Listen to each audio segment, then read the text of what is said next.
No vestuário, a peça, ela tem que ser isso aqui, tá? Esse fio aqui é Fiore. É um fio super macio. Mas a peça de vestuário, ela é isso aqui. Ela é gostosa no corpo.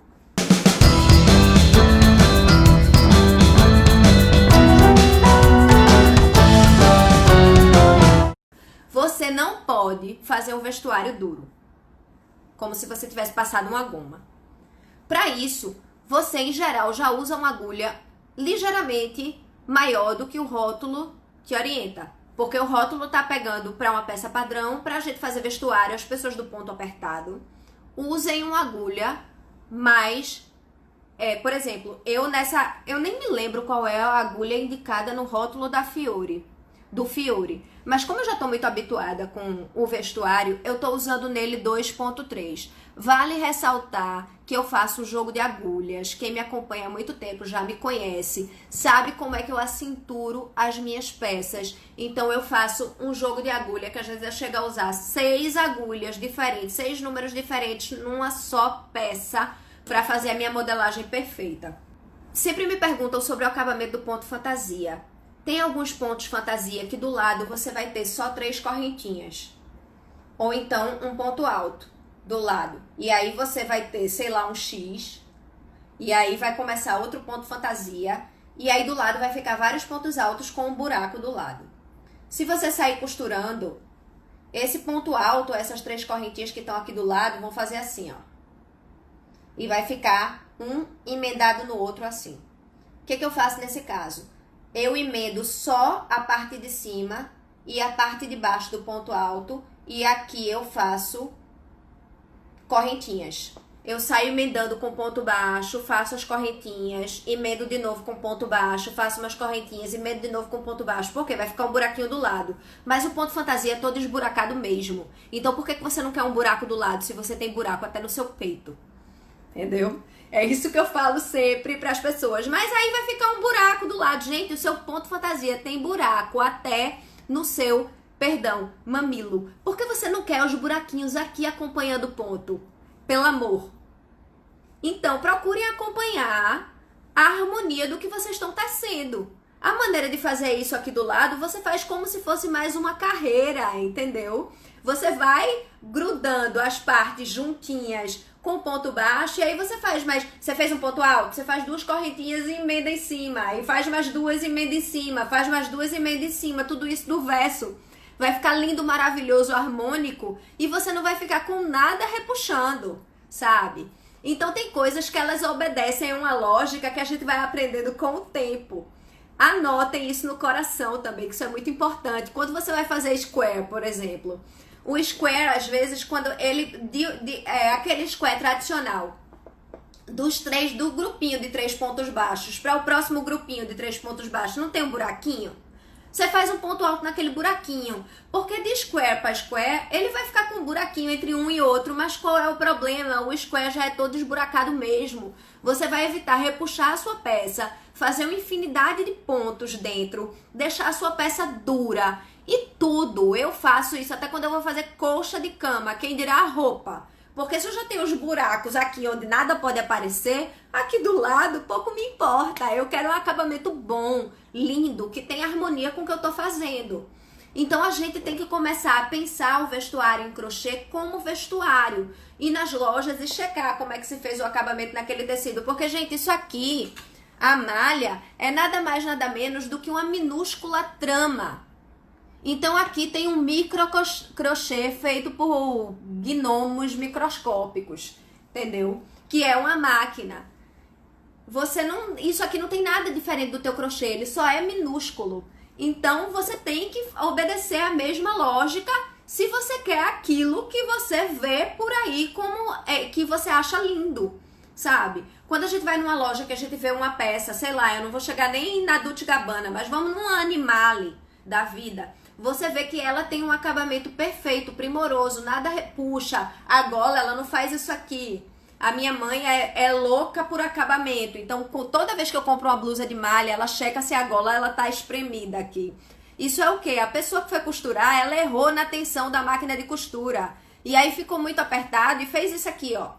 Se você fizer isso na sua mão, você vai fazer isso aqui na sua gola de crochê.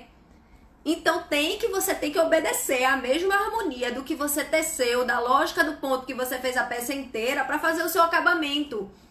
E aí você vai pensar, como que eu fiz tudo? Se eu fiz tudo esburacado, meu acabamento ele tem que ter buraquinhos também. Porque senão quando você chegar no acabamento, na costura, vai ficar diferente do que você fez na peça inteira.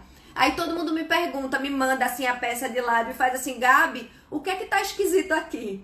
Aí você costurou aí do lado? Costurei. Mas por que você costurou se a peça é toda esburacada? Não costura, faz um ponto entre um e outro. Quando a linha é muito grossa, eu como moro no Nordeste, assim, a terra do calor, eu faço pontos largos, esburacados, enormes, faço coletes com linhas grossas. Certo? Até que número de linha é indicado para vestuário? Gente, vocês veem que a gente faz aqueles casacos enormes com aquelas lãs de ovelha que são dessa grossura. Então isso depende de várias variantes, do clima que você encara no seu dia a dia,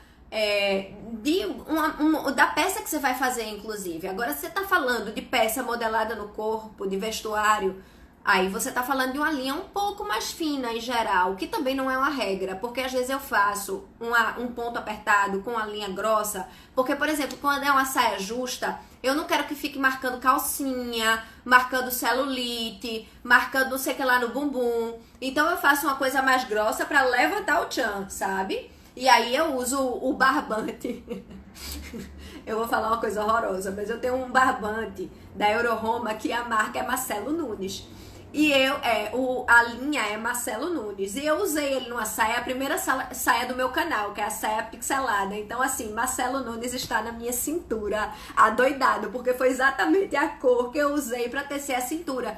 E é um fio bem duro, porque eu queria que a saia ficasse estruturada. O que a gente usa como estruturado? Uma saia jeans. Gente, a saia jeans, em geral, ela não é fina, ela é grossa. Ela é aquela peça que geralmente a gente gosta de usar, porque ela, quando adere ao corpo, justa, ela não deixa as gordurinhas escapulirem, porque ela tem estrutura. Então, se você vai fazer uma saia e a ideia é essa, obviamente você pode usar um barbante mais grosso, fazer seu ponto apertadinho lá, com poucos buraquinhos. Você vai ter trabalho na hora de vestir, então é bom você usar um botão, é bom você usar um elástico, mas você vai subir ela e ela vai encaixar no teu corpo sem ficar mole, né? A gente tem que pensar em que tipo de peça a gente quer. Agora, se você quer uma peça fluida, você quer uma bata verão, você quer uma saída de praia, aí você vai usar os fios com um tex mais fino, né? Aqueles fios que vão até no máximo 300, que aí você tem uma infinidade aí. Pra quem tá começando, a regra é fazer, fazer, fazer, fazer e fazer. E acompanhar gente que tem ideias ótimas para quem tá começando, para poder treinar primeiro a tensão do ponto. Porque quando a gente começa a crochetar, a gente sabe que os pontos eles são muito irregulares. E os pontos irregulares, eles prejudicam um pouco o resultado final da peça. Claro que isso é super normal para quem tá começando. Mas assim, eu indico vários tutoriais, por exemplo, do Marcelo, que tá aqui na live. O Marcelo, ele tem peças maravilhosas para iniciantes, para você realmente treinar a tensão do seu ponto. Eu indico fazer vestuário quando a tensão do seu ponto tiver pelo menos mais uniforme. Porque numa blusa você vê quando o ponto tá um maior, outro menor e tal. Então você começa com colcha de cama. Não, colcha não, é muito grande, né? Mas peseira, por exemplo, que é aquela coisa bem reta. Você começa fazendo peseiras simples, porque aí para você treinar a tensão dos seus pontos, que isso vai ser extremamente importante na hora que você vai fazer o vestuário. Agora, vestuário, tem dicas lá no meu canal de coisas facílimas, assim, ridiculamente fáceis de fazer e que ficam maravilhosas. Eu tenho uma bata que eu tenho uma amiga que diz, eu não sei fazer crochê e eu fiz essa bata porque eu sou uma pessoa disciplinada. Então ela treinou, fez várias amostras e quando ela achou que o ponto tava ok, ela fez a bata pro Réveillon. E ficou linda. Por quê? Porque é super fácil. Hoje eu já faria até ela de um outro jeito, mais fácil ainda. Eu acho que eu vou fazer um reedit, inclusive, dessa bata de uma forma ainda mais fácil.